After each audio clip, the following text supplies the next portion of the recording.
जोहार। नई दिशा में आप सभी का स्वागत है। मैं हूं आपके साथ निधि कुमारी। अभी वर्तमान में जितनी तेज़ी से विकास हो रहा है उतनी तेज़ी से ही हमारे सामने ये कंसर्न्स भी उठ कर आ रहे हैं कि किस तरीके से ये जो डेवलपमेंट है इसे हम सस्टेन कर सकें। हम नए नए ऐसे विकल्प लेके आ रहे हैं जिसके थ्रू हम सस्टेनेबल डेवलपमेंट की तरफ बढ़ सकें। जब हम डेवलपमेंट की बात करते हैं तो जो सबसे बड़ा एक मुख्य रोल होता है वो एनर्जी का होता है, ऊर्जा का होता है।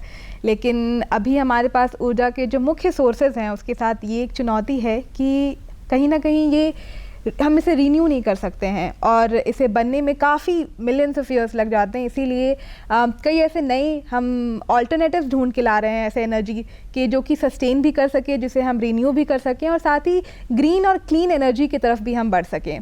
उसमें बायोटेक्नोलॉजी का एक काफ़ी अहम योगदान है। हमारे साथ स्टूडियो में आज जो खास मेहमान मौजूद हैं उन्हें हाल ही में स्टैनफोर्ड यूनिवर्सिटी के शोधकर्ताओं द्वारा सेवियर में जो रिपोर्ट निकाली गई है उसमें विश्व के 2% शीर्ष वैज्ञानिकों की सूची में शामिल किया गया है। इनके ये जो सूची है इसमें इनका नाम ऊर्जा और बायोटेक्नोलॉजी के क्षेत्र में जो इनका कंट्रीब्यूशन है उसको ध्यान में रख कर दिया गया है। हाँ भी ये फ़िलहाल वर्तमान में सेंट्रल यूनिवर्सिटी ऑफ झारखंड में डिपार्टमेंट ऑफ एनर्जी इंजीनियरिंग में एज एन असिस्टेंट प्रोफेसर कार्यरत हैं। हम अपने स्टूडियो में स्वागत करना चाहेंगे डॉक्टर सचिन कुमार का। डॉक्टर सचिन, आपका हमारे कार्यक्रम में बहुत बहुत स्वागत है। नमस्कार। सबसे पहले तो बहुत बहुत कंग्रेचुलेशन इस सम्मान के लिए। इससे पहले कि हम थोड़ा आपकी जो शोध है उस पर बात करें डिटेल में, हम सबसे पहले चाहेंगे कि हमारे दर्शकों को आप बायोटेक्नोलॉजी क्या है उसके बारे में थोड़ा बताएं। क्लीन एनर्जी जी। तो क्लीन एनर्जी बेसिकली अगर हम लोग बात करते हैं तो क्लीन एनर्जी है आपका कार्बन एमिशन से रिलेटेड, ठीक है। फॉसिल फ्यूल में जो एनर्जी ये होती है तो उसमें कार्बन एमिशन बहुत ज़्यादा है। क्लीन इसलिए कही जाती है क्योंकि हम लोग उसके कंपैरिजन में कम कार्बन को एमिट करते हैं, ठीक है। तो बेसिकली रिन्यूएबल एनर्जी सोर्सेज जो हैं वो क्लीन एनर्जी सोर्सेज कहे जाते हैं क्योंकि वो लेस कार्बन को एमिट करते हैं। अभी तो अगर हम सर क्लीन एनर्जी की बात करें तो क्या कुछ हमारे पास विकल्प खड़े हैं? हाँ, हम लोग अभी बेसिकली 6 प्रकार के क्लीन एनर्जी सोर्सेज यूज़ करते हैं। एक है सोलर एनर्जी, एक है विंड एनर्जी, ठीक है, एक है तुम्हारा हाइड्रो पावर भी क्लीन एनर्जी का सोर्स है। और क्लीन एनर्जी हाइड्रो पावर और एक क्या बोलते हैं जियोथर्मल, ठीक है, एक बायोमास और एक बायोफ्यूल। तो हम लोग ये सारा क्लीन एनर्जी सोर्सेज की तरह यूज़ कर सकते हैं। अब सोलर एनर्जी कैसे काम करता है? सोलर एनर्जी जो फोटोवोल्टाइक सेल हैं उसके थ्रू सोलर एनर्जी को कैप्चर करके उसको इलेक्ट्रिकल एनर्जी में कन्वर्ट करते हैं, ठीक है। उसके बाद विंड एनर्जी हाई एल्टीट्यूड में यूज़ करते हैं, मतलब ऊंचाई वाले क्षेत्र हैं वहाँ पे विंड एनर्जी के ये लगाए जाते हैं टॉवर, टरबाइन इंस्टॉल करते हैं, ठीक है। तो वो जो विंड की स्पीड से वो टरबाइन रोटेट करती है तो उससे उससे एनर्जी प्रोड्यूस होती है, ठीक है। और उसके बाद ये हाइड्रो पावर होता है तुम्हारा जो वाटर का जो फ्लो है ना, वाटर के फ्लो को हम लोग यूज़ करके टरबाइन को रन कर रहे हैं, ठीक है। तो टरबाइन से फिर हम लोग इलेक्ट्रिसिटी प्रोड्यूस करते हैं। फिर जियोथर्मल मीन्स आपके जो ज़मीन के जो अंदर जो एनर्जी रहती है उसको हम ड्रिल करके, ठीक है, उसको एक्सट्रैक्ट करते हैं। वो एक्सट्रैक्ट हो रही है स्टीम के फॉर्म में, उससे हम लोग स्टीम टरबाइन रन करके फिर से इलेक्ट्रिसिटी प्रोड्यूस कर सकते हैं।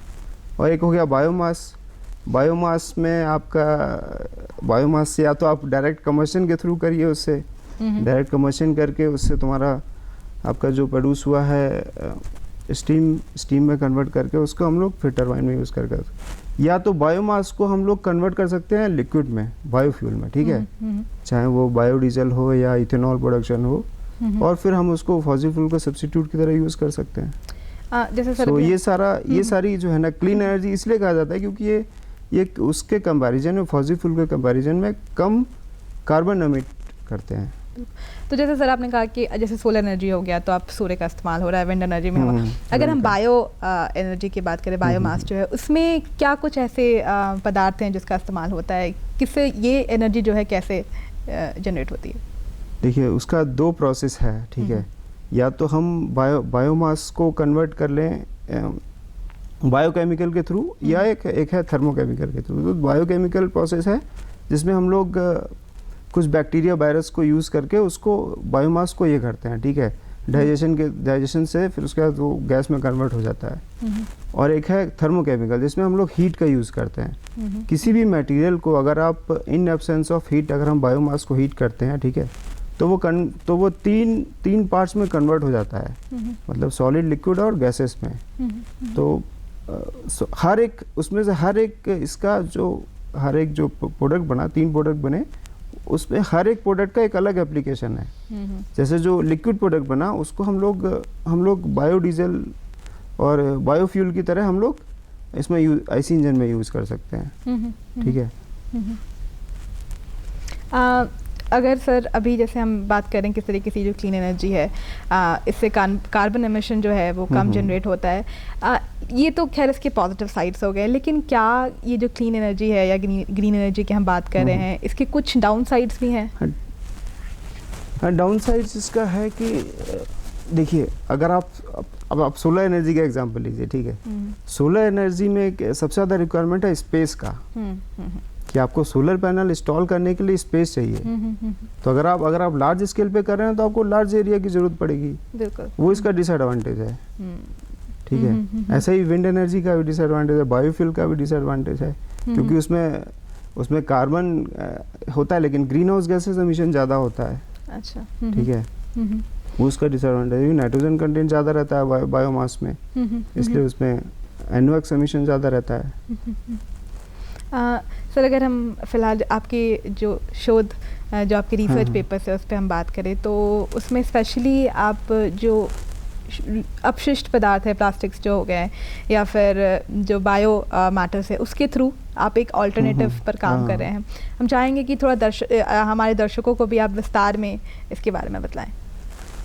तो अभी तक मैंने मतलब काम किया है वेस्ट प्लास्टिक और बायोमास दोनों को कन्वर्ट किया है लिक्विड फ्यूल में, ठीक है।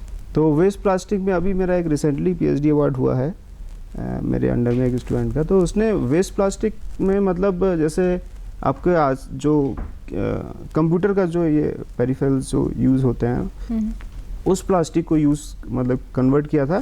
जैसे सिंपल कीबोर्ड है, ठीक है, तो कीबोर्ड को उसने कन्वर्ट किया था लिक्विड में।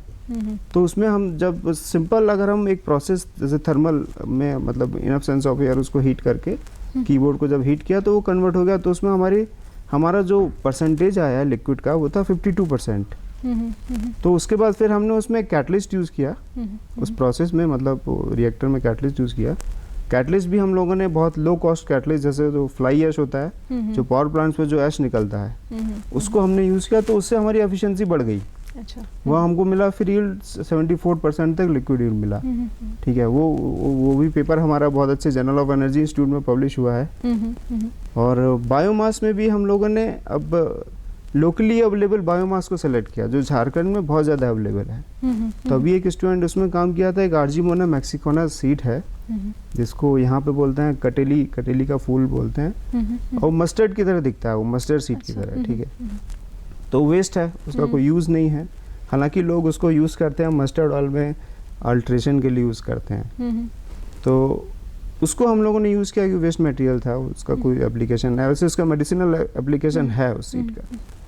तो उसको हम लोगों ने यूज़ किया और हमारा करीब 80% तक लिक्विड आया है जब हमने TiO2 nano particle catalyst use किया है। तो काफ़ी अच्छा हमको रिजल्ट मिला। उसको हमने वो पेपर भी हमारा बहुत अच्छे जर्नल में पब्लिश हुआ है। और उसको हमने अभी और इंजन में भी टेस्ट करके देखा तो हमारा रिजल्ट बहुत अच्छा आया है। अच्छा, जी। ये जो सारे ईंधन जैसे हम बायोमास की बात कर रहे हैं या एक तरीके से क्लीन एनर्जी हो गया है, लेकिन अगर हम नॉन रिन्यूएबल सोर्सेज की बात करें, है ना, कहीं ना कहीं इतनी भारी मात्रा में वर्तमान में हम उसका इस्तेमाल कर रहे हैं, क्या आने वाले फ्यूचर में उसको रिप्लेस करना हमारे लिए कितनी बड़ी चुनौती हो सकती है? देखिए, बहुत बड़ी चुनौती है, क्योंकि हम लोग पॉपुलेशन जो ग्रोथ है ना वो कंटिन्यूस हो ही रहा है। बिल्कुल, पॉपुलेशन ग्रोथ हो रहा है तो कंजम्पशन बढ़ रहा है, ठीक है, आपका कंजम्पशन लगातार बढ़ता ही चला जा रहा है।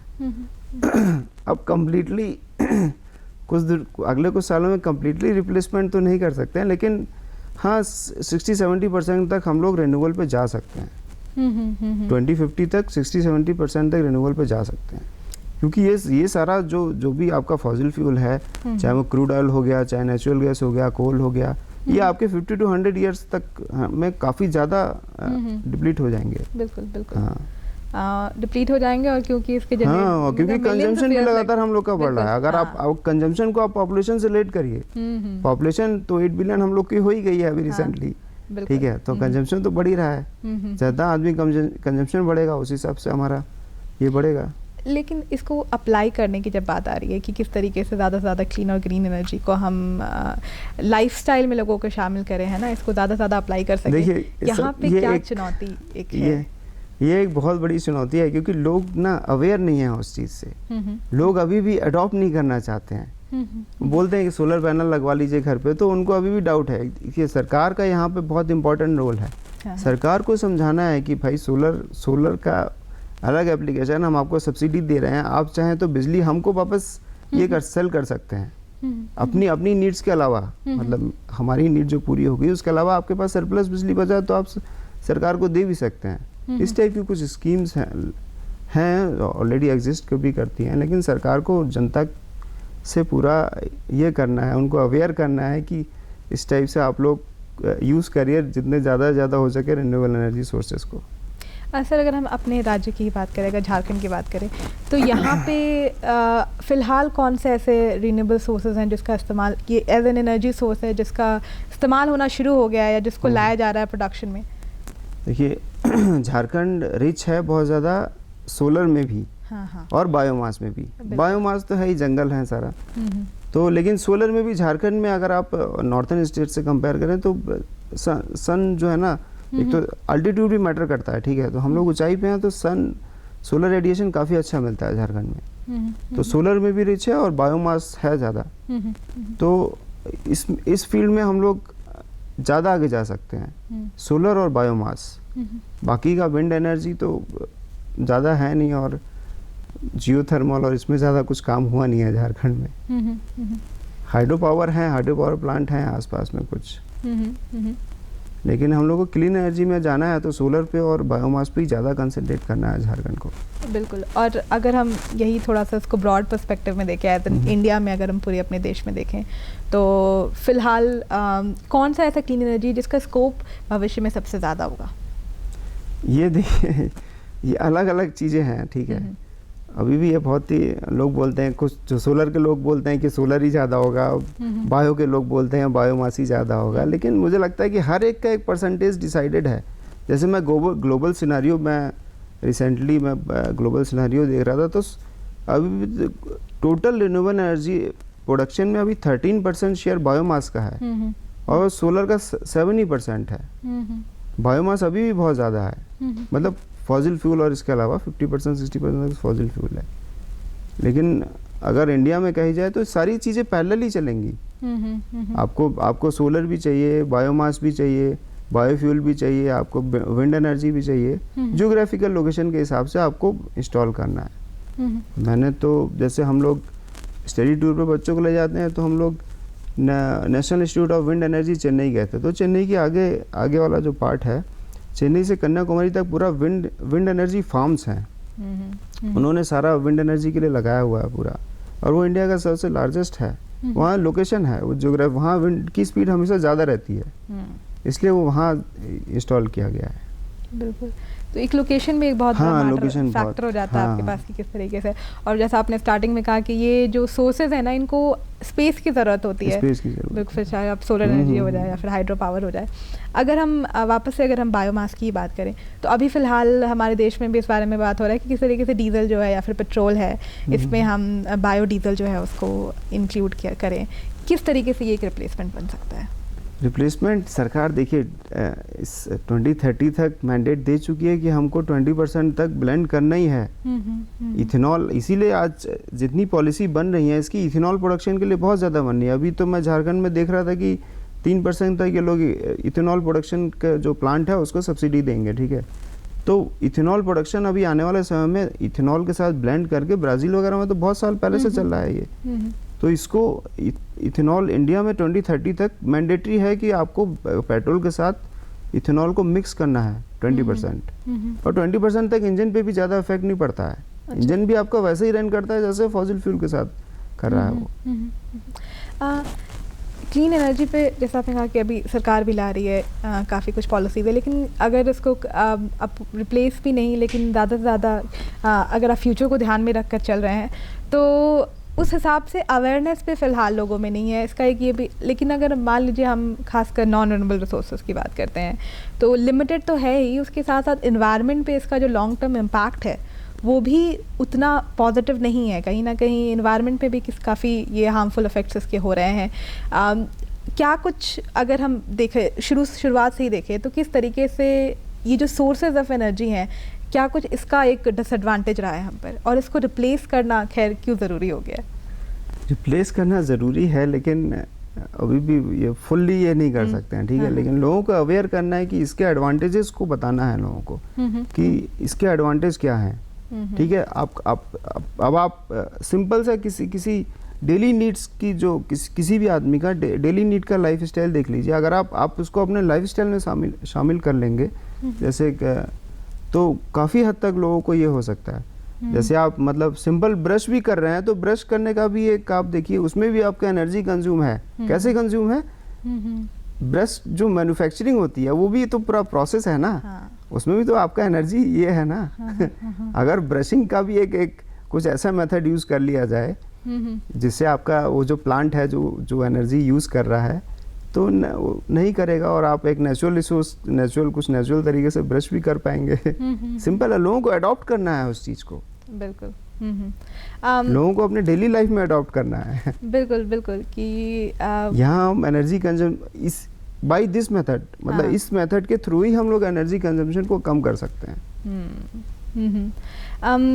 अगर हम वर्ल्ड इंडेक्स भी देखें तो कहीं ना कहीं ग्रीन एनर्जी या फिर क्लीन एनर्जी के प्रोडक्शन में हम लोग काफ़ी पीछे रह गए हैं। काम हो रहा है, लेकिन अगर बाकी कंट्रीज़ के कंपैरिजन में देखा जाए, अमेरिका में जिस तरीके से काम हो रहा है या फिर यूरोप कंट्रीज़ में जिस तरीके से काम हो रहा है, उस हिसाब से हम स्टार्ट भी नहीं कर पा रहे हैं अभी।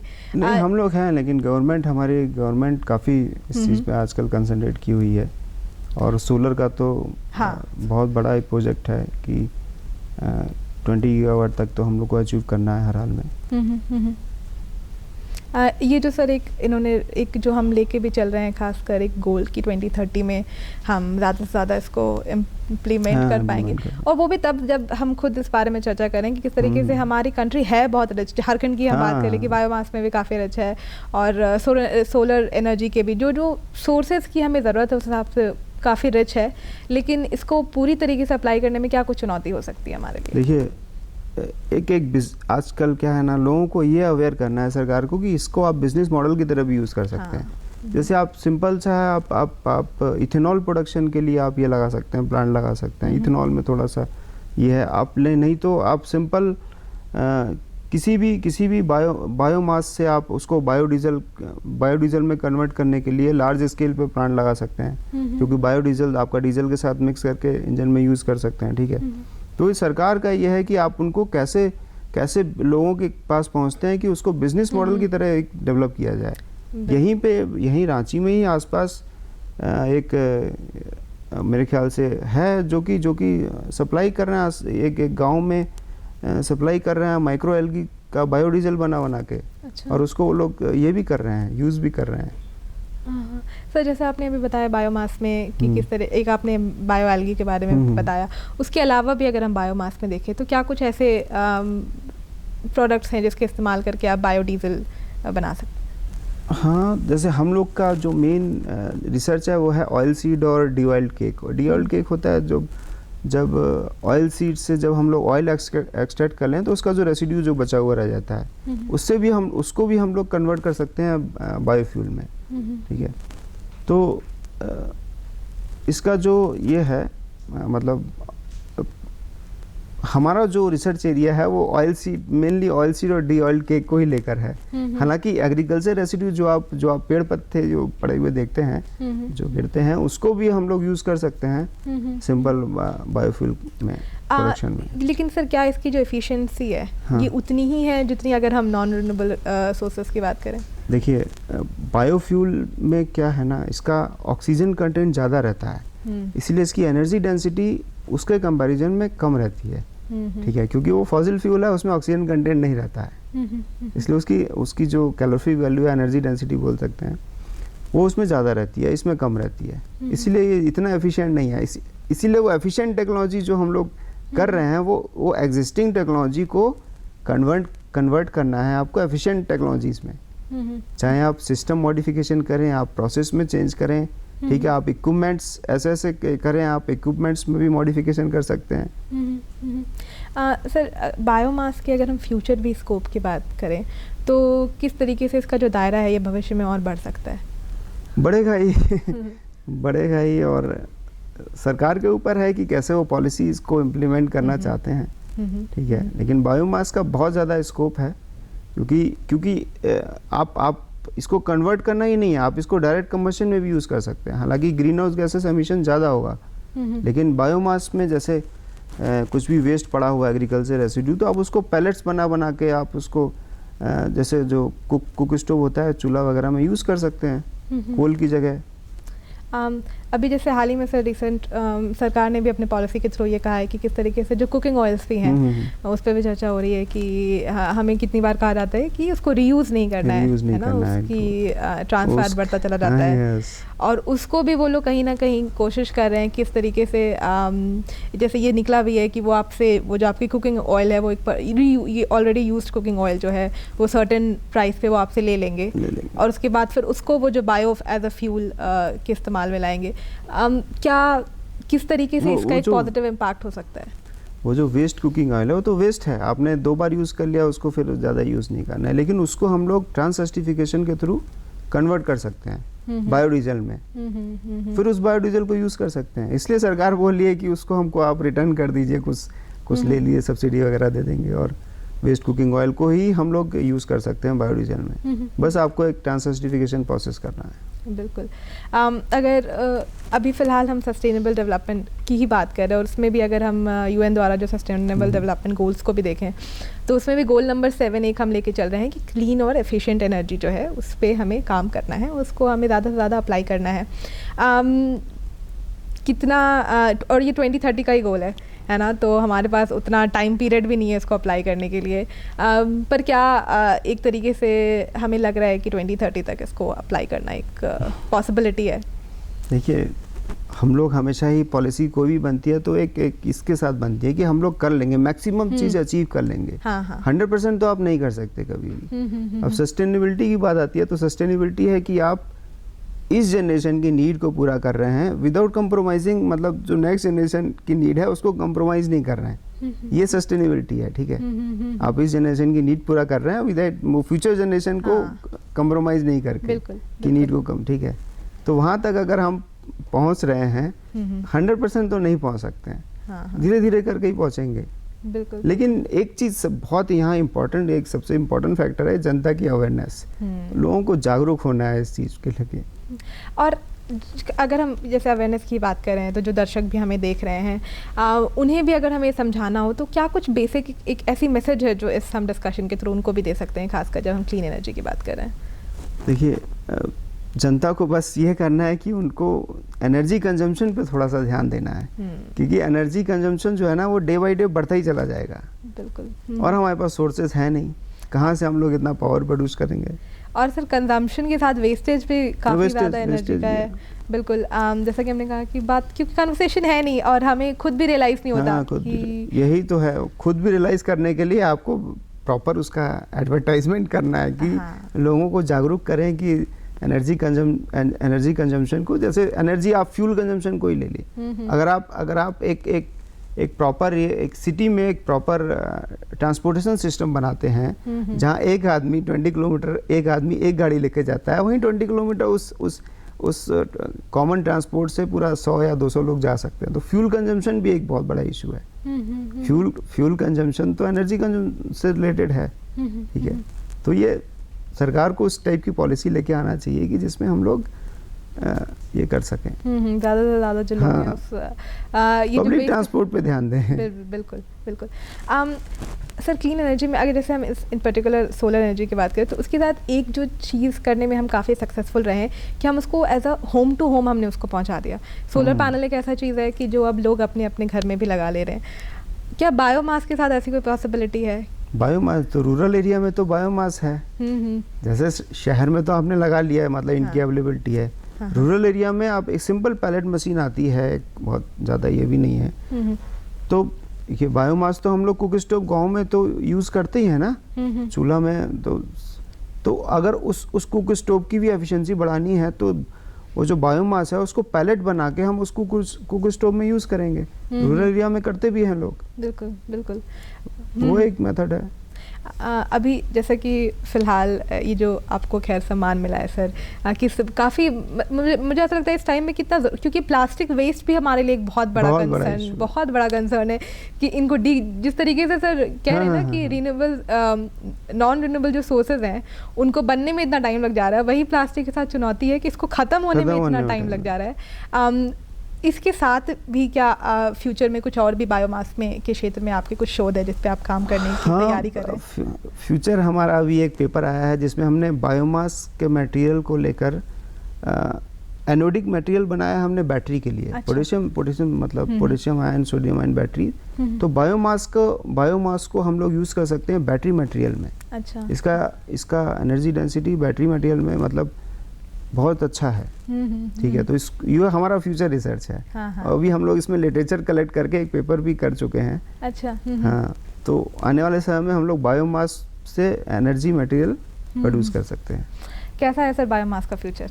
बहुत अच्छा है। अब फ्यूचर बहुत अच्छा है, लेकिन लोगों को इतना ये नहीं है। हाँ। जानकारी का अभाव है, थोड़ा सा जानकारी का भी अभाव है। और अगर एक तरीके से हम इसको हाउस होल्ड बना देना, हाउस होल्ड इन्फॉर्मेशन बना दे, तो कहीं ना कहीं एनर्जी के मामले में काफ़ी बेनिफिशियल हो सकता है हमारे लिए एक पॉइंट के बाद।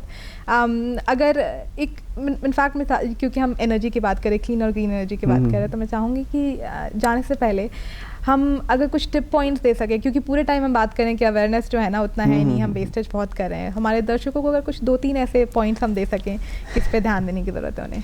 देखिए, मेन इम्पॉर्टेंट है हाउस होल्ड जो हम लोग एनर्जी कंज्यूम कर रहे हैं, ठीक है, उसमें अगर हम लोग कुछ एक इंटीग्रेटेड टाइप का एक ये लगा सकते हैं, हाइब्रिड टाइप का, जिसमें हमारा सोलर भी रहे, हमारा पानी जो है ना वाटर भी रिसाइकिल होता रहे।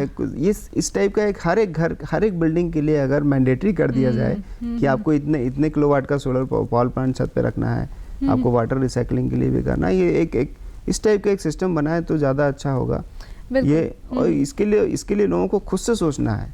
वो जो है ना, देखिए, एनवायरनमेंट प्रोटेक्शन के लिए लोगों को खुद से जागरूक होना। बिल्कुल खुद से जागरूक होने की ज़रूरत है। और जैसा हमने एक हर चीज़ निर्भर कर दिया ना कि गवर्नमेंट देख लेगी, लेकिन एनर्जी जो है वो हमारा फ्यूचर उतना ही है जितना कि गवर्नमेंट का फ्यूचर है। इसीलिए भी हमें बहुत ज़रूरत है इस पर हम ध्यान दें। एक बार फिर से बहुत कंग्रेचुलेशन आपको आपके शोध के लिए। और हम चाहेंगे कि जितना सक्सेसफुल ये रहा, आगे जिस शोध पर आप काम कर रहे हैं वो भी उतना ही सक्सेसफुल रहे। जिस तरीके से आप हमारे कार्यक्रम में जुड़े, क्लीन एनर्जी को लेके, बायोमास को लेके आपने इतना कुछ हमारे साथ साझा किया, उसके लिए बहुत शुक्रिया। इसी के साथ हमें भी दीजिए इजाज़त। हम आपसे फिर मिलेंगे नई दिशाएं की अगली कड़ी में। तब तक के लिए धन्यवाद।